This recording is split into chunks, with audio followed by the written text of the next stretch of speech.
Bharatiya Janata party के राष्ट्रीय महासचिव अरुण साह ने नक्सलवाद के खिलाफ केंद्र सरकार की रणनीति को लेकर बड़ा बयान दिया। रायपुर में मीडिया से बातचीत के दौरान उन्होंने कहा कि प्रधानमंत्री नरेंद्र मोदी के नेतृत्व में केंद्र सरकार नक्सलवाद के समूल नाश के लिए निर्णायक रूप से आगे बढ़ रही है। गृह मंत्री द्वारा तैयार की गई ठोस रणनीति और राज्य सरकारों के सहयोग से छत्तीसगढ़ को नक्सल मुक्त बनाने की दिशा में तेजी से काम हो रहा है। अरुण साह ने कहा कि सुरक्षा बलों की प्रभावी कार्रवाई, बेहतर समन्वय और विकास आधारित नीतियों के कारण नक्सल प्रभावित इलाकों में हालात लगातार सुधर रहे हैं। केंद्र और राज्य सरकारें मिलकर न केवल नक्सलियों के खिलाफ सख्त कार्रवाई कर रही है, बल्कि आदिवासी और ग्रामीण क्षेत्रों में सड़क, शिक्षा, स्वास्थ्य और रोजगार जैसी बुनियादी सुविधाएं भी पहुंचाई जा रही है, जिससे नक्सलवाद की जड़ें कमजोर हो रही।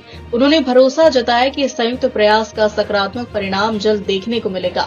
अरुण साह के अनुसार केंद्र सरकार का लक्ष्य है कि 31 मार्च 2026 तक पूरे देश को नक्सल मुक्त घोषित किया जाए।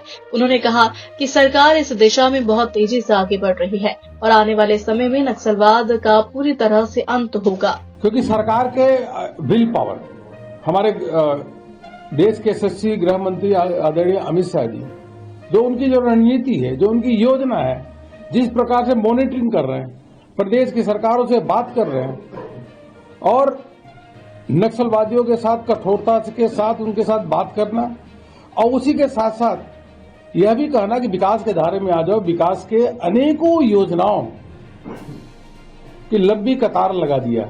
उदाहरण के रूप में यही देखें तो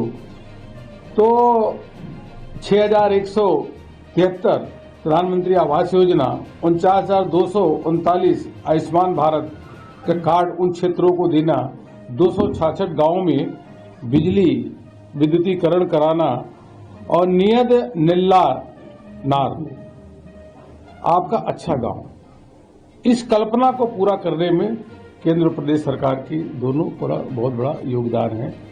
और देश में आप मानिए कि कुछ क्षेत्र, बड़ा क्षेत्र अगर नक्सल से प्रभावित था तो देश के जीडीपी में उनका योगदान नहीं था।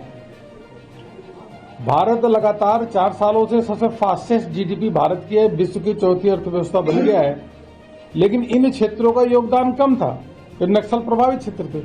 अब इनका भी योगदान शुरू हो गया है और पूरे सभी क्षेत्रों का अगर योगदान होगा तो मान लीजिए कि 2 सालों के अंदर भारत विश्व की तीसरी अर्थव्यवस्था बनेगा और जर्मनी को भी पीछे छोड़ के आगे